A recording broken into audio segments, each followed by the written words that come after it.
მარჯვანია ცენტრალური საარჩევნო კომისიის თავმჯდომარე ამ წუთებში საგანგებო განცხადებას აკეთებს. კიდევ ერთხელ მოგესალმებით. როგორც უკვე მოგახსენეთ, ჩვენ ცენტრალური საარჩევნო კომისია დავიწყეთ ხმის დაცვლის პროცედურა, რომელიც ონლაინ რეჟიმში, ლაივ სტრიმში არის ხელმისაწვდომი ჩართული მხარეებისთვის, როგორც Facebook-ის, ისე YouTube-ისა და ჩვენი ვებსაიტის მეშვეობით.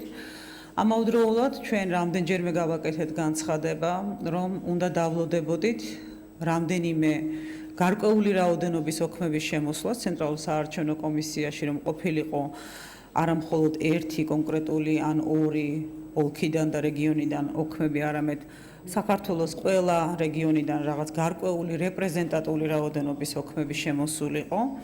შესაბამისად, ამ ეტაპზე ჩვენ გვაქვს შესაძლებლობა, რომ გამოვაცხადოთ სულ პირველადი წინასწარი შედეგები, რომელიც ეყრდნობა მხოლოდ და მხოლოდ 423 საარჩევნო უბანს. რაც გახლავთ პროპორციული სისტემით ჩატარებული არჩევნების ნაწილში უბნების 11,53%-ის მონაცემები. აქვე აღნიშნავს, სანამ მონაცემების გამოცხადებას დავიწყებ, რა თქმა უნდა, ეს მონაცემები ოქმების შემოსვლასთან ერთად ცხადია მთელი ღამის განმავლობაში შეიცვლება, თუმცა ოქმების ატვირთვა უკვე დაწყებულია, ეტაპობრივად დაემატება მონაცემები და ისინი, რა თქმა უნდა, განახლდება დამატებითი უბნების მონაცემების საფუძველზე. რაც შეეხება პირველად წინასწარ შედეგებს 423 საარჩევნო უბნიდან, რომელიც გახლავთ 11,53% პროპორციული სისტემით ჩატარებული საქართველოს პარლამენტის არჩევნებისთვის. შედეგები წინასწარი ასეთია. ნომერი 1 პაატა ბურჭულაძე სახელმწიფო ხალხისთვის 4,24%. ნომერი 2 პროგრესულ დემოკრატიული მოძრაობა თქვენგან თქვენთვის თქვენთან ერთად 0,07%. ნომერი 3 ნინო ბურჯანაძე დემოკრატიული მოძრაობა 2,96%. ნომერი 4 ჯონდი ბაღათურია ქართული დასი 0,1%. ნომერი 5 ერთიანი ნაციონალური მოძრაობა 24,79%. ნომერი 6 უსუფაშვილი რესპუბლიკელები 1,33%. ნომერი 7 თამაზ მეჭიაური ერთიანი საქართველოსთვის 0,16%. ნომერი 8 დავით თარხან-მოურავი ირმა-ინაშვილი საქართველოს პატრიოტთა ალიანსი გაერთიანებული ოპოზიცია 4,66%. ნომერი 10 შალვა ნათელაშვილი საქართველოს ლეიბორისტული პარტია 2,79%. ნომერი 11 სახალხო ხელისუფლება 0,6%. ნომერი 12 საქართველოს კომუნისტური პარტია სტალინელები ივანე წიკლაური 0,7%. ნომერი 14 დავით თევზაძე საქართველოს მშვიდობისათვის 0,21%. ნომერი 15 მშრომელთა სოციალისტური პარტია 0,4%. ნომერი 16 საქართველოს ერთიანი კომუნისტური პარტია 0,7%. ნომერი 17 საქართველო 0,1%. ნომერი 18 ქართული იდეა 0,13%. ნომერი 19 თოფაძე მრეწველები ჩვენი სამშობლო 0,99, ანუ 1%. ნომერი 22 მერაბ კოსტავა საზოგადოება 0,5%.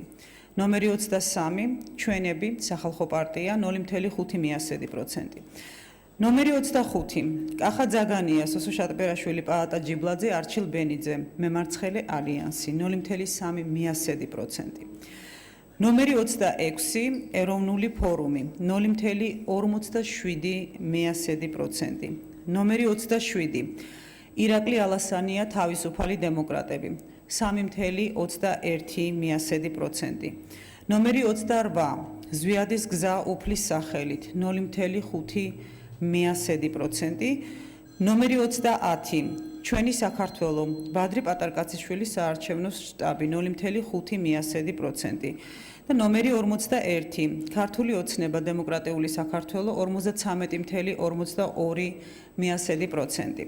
მე მინდა კიდე ერთხელ განმარტო, რომ უბნების რაოდენობა არის ძალიან მცირე, ეს გახლავთ მხოლოდ 11.53%, ჯამში 423 უბანი საქართველოში და საზღვარგარეთ არსებული უბნებიდან. შესაბამისად, თქვენ ნახეთ მონაცემების მიხედვით, რომ რამდენიმე პოლიტიკური გაერთიანება საარჩევნო სუბიექტი საკმაოდ ახლოს არის 5%-იან ზღვართან, ასევე არის მოცემული სხვა შედეგებიც.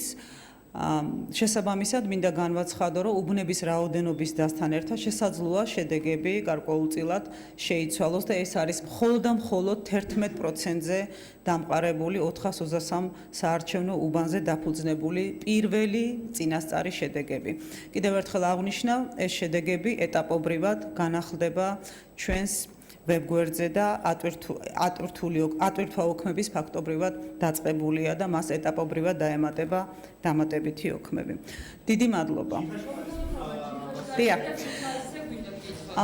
რაც შეეხება ზუგდიდის კონკრეტულად 79 და ასევე 100-მერვე უბნებთან დაკავშირებულ შემთხვევებს მე მინდა მართლაც ძალიან დიდი წუხილი გამოვთქვა ამ საკითხთან დაკავშირებით, ვინაიდან გვაქვს ინფორმაცია და ვადასტურებთ, რომ ამ უბნებზე მოხდა ფიზიკური სერიოზული დაპირისპირება, როგორც 79 ისევე 100-მერვე უბნიდან გვაქვს ინფორმაცია, რომ ნასვამი უცხო პირები, რომლის ვინაობა ჩვენთვის არ არის ცნობილი, შევარდნენ უბანში, გამოაძევეს იქიდან კომისიის წევრები, დალეწეს და დაარბიეს უბანი, დალეწეს ინვენტარი, შეიძლება ითქვას და ასევე ყველა საშუალება იმისთვის, რომ ხმის დათვლის პროცესი გაგრძელებულიყო, ფაქტობრივად არ არსებობს ამ უბანზე. ჩვენ საქმის კურსში ჩავაყენებთ, რა თქმა უნდა, პოლიციის შესაბამისი უწყება, პოლიცია, შინაგან საქმეთა სამინისტრო.